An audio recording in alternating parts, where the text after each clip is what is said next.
मृत्यु के बाद क्या होता है?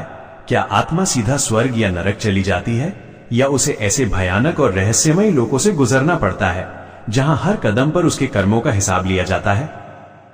भक्तों, गरुड़ पुराण सिर्फ एक ग्रंथ नहीं है। यह जीवन और मृत्यु के बीच का वो रहस्य है जिसे जानने के बाद इंसान का जीवन ही बदल जाता है। आज की इस कथा में हम जानेंगे मृत्यु के बाद आत्मा किन रहस्यमयी लोकों से गुजरती है और कौन से कर्म उसे सीधे नरक या स्वर्ग की ओर ले जाते हैं। अध्याय 1, मृत्यु का अंतिम क्षण। जब मनुष्य का अंतिम समय आता है, उसकी सांसें धीमी होने लगती हैं, आंखों के सामने अंधेरा छाने लगता है, और तभी एक अद्भुत घटना घटती है। उसके पूरे जीवन के दृश्य एक चलचित्र की तरह उसके सामने आने लगते हैं। हर अच्छा कर्म, हर पाप, हर छुपी हुई सच्चाई, सब कुछ स्पष्ट दिखाई देता है। अध्याय 2, आत्मा और सूक्ष्म शरीर का रहस्य। जैसे ही अंतिम सांस निकलती है, आत्मा शरीर से अलग हो जाती है। लेकिन भक्तों, आत्मा खाली हाथ नहीं जाती। जब आत्मा देह त्यागती है तो वो खाली हाथ नहीं जाती। उसके साथ जाते हैं उसके जन्मों के संस्कार, उसकी वासनाएं और उसके कर्मों की वो अदृश्य पोटली जिसे सूक्ष्म शरीर कहा जाता है। यही सूक्ष्म शरीर आत्मा को आगे की यात्रा में अनुभव कराता है, सुख और दुख दोनों। कुछ समय तक आत्मा अपने घर के आसपास ही रहती है, अपने परिवार को रोते हुए देखती है, परंतु कोई उसे सुन नहीं पाता। अध्याय 3, यमदूत और अंगुष्ठ मात्र रूप। और फिर वो क्षण आता है जब यमदूत प्रकट होते हैं। भयानक रूप, लाल आंखें और हाथों में पाश। वे आत्मा को पकड़ लेते हैं। यमदूत उस आत्मा को अंगूठे के बराबर आकार में समेट लेते हैं ताकि वो इस लंबी और कठिन यात्रा को तय कर सके। अब आत्मा पूरी तरह उनके नियंत्रण में होती है। अध्याय 4, 4:47 दिनों की भयावह यात्रा। भक्तों, ये कोई छोटा सफर नहीं है, ये सफर कोई छोटा रास्ता नहीं है। आत्मा को यमराज के दरबार तक पहुंचने में पूरे 1 वर्ष का समय लगता है, जिसमें उसे 16 अलग अलग नगरों से होकर गुजरना पड़ता है। हर पड़ाव पर आत्मा को अपने कर्मों का अनुभव होता है। पापी आत्मा को हर कदम पर कष्ट, पुण्यात्मा को हर कदम पर सहारा मिलता है।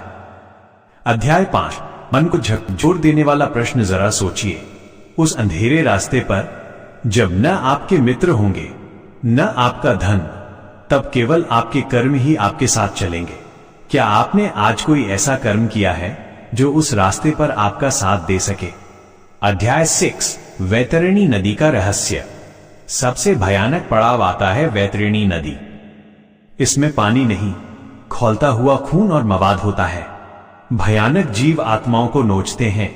जिसने पुण्य किए होते हैं वो आसानी से पार कर जाता है।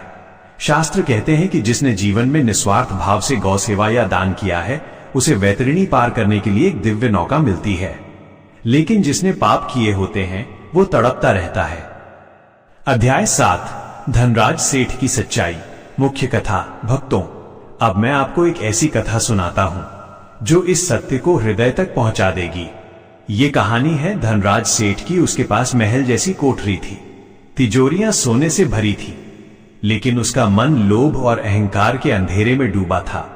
वो कहता था, धर्म कर्म सब ढोंग है, जिसके पास पैसा है स्वर्ग उसी के पास है। उसकी पत्नी अक्सर कहती, स्वामी थोड़ा दान पुण्य कर लीजिए, महादेव का नाम लीजिए, अंत समय में धन नहीं धर्म साथ जाता है। लेकिन धनराज ठहाका मारकर कहता, मृत्यु के बाद कुछ नहीं होता।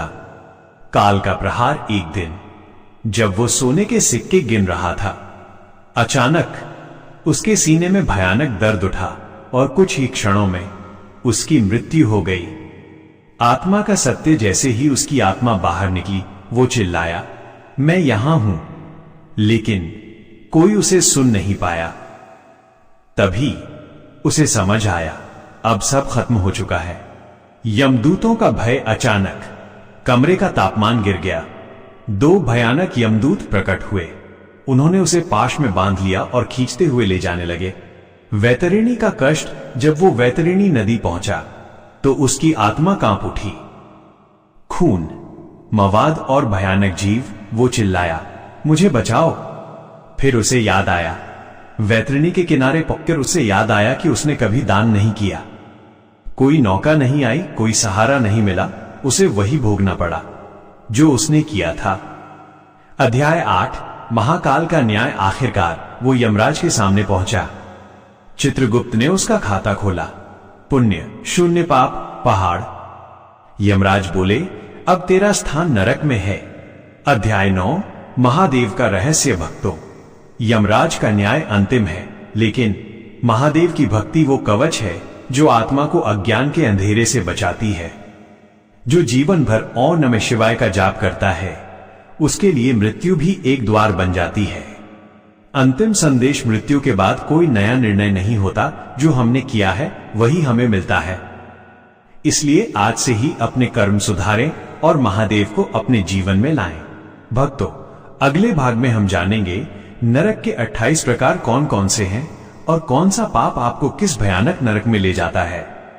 भक्तों, आज की ये कथा सिर्फ एक कहानी नहीं, आपके आने वाले कल का एक आईना है। यमराज का द्वार हो या महादेव की चौखट, फैसला हमारे आज के कर्मों पर निर्भर करता है।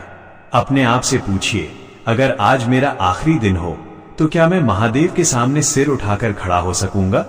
अगर नहीं तो अभी भी देर नहीं हुई है। आज ही अपने भीतर के धनराज को खत्म कीजिए और परोपकार का दीपक जलाइए। भक्तों, आज का ये संकल्प लें कि आप किसी एक ऐसे व्यक्ति की निस्वार्थ मदद करेंगे जिसे इसकी सबसे ज्यादा जरूरत है। और हाँ, कमेंट में हर हर महादेव लिखकर इस सत्संग को सफल बनाएं। आपका एक लाइक और एक कमेंट उन लोगों तक ये ज्ञान पहुंचा सकता है जिन्हें इसकी सबसे ज्यादा जरूरत है। आप सब केवल मेरे सब्सक्राइबर नहीं, आप महादेव कृपा परिवार के वो सदस्य हैं जो धर्म और सत्य के मार्ग पर साथ चल रहे हैं। मैं हर कमेंट पढ़ता हूं और आपकी भक्ति मुझे अगले भाग को और भी अधिक गहराई से तैयार करने की प्रेरणा देती है। कल हम जानेंगे नरक के 28 द्वार के बारे में। क्या आप तैयार हैं उस सत्य को जानने के लिए? तो चैनल को सब्सक्राइब जरूर करें और बेल आइकन दबाएं ताकि कोई भी अध्याय आपसे छूट न जाए। भक्तों, महादेव का नाम स्मरण करते हुए इस वीडियो का अंत करते हैं। याद रखें, मृत्यु अंत नहीं बल्कि एक नए सफर की शुरुआत है और महादेव हमेशा आपकी राहों में मौजूद हैं। कमेंट में लिखिए, महादेव ही सत्य हैं, महादेव ही मोक्ष हैं। मिलते हैं अगले भाग में, तब तक के लिए हर हर महादेव।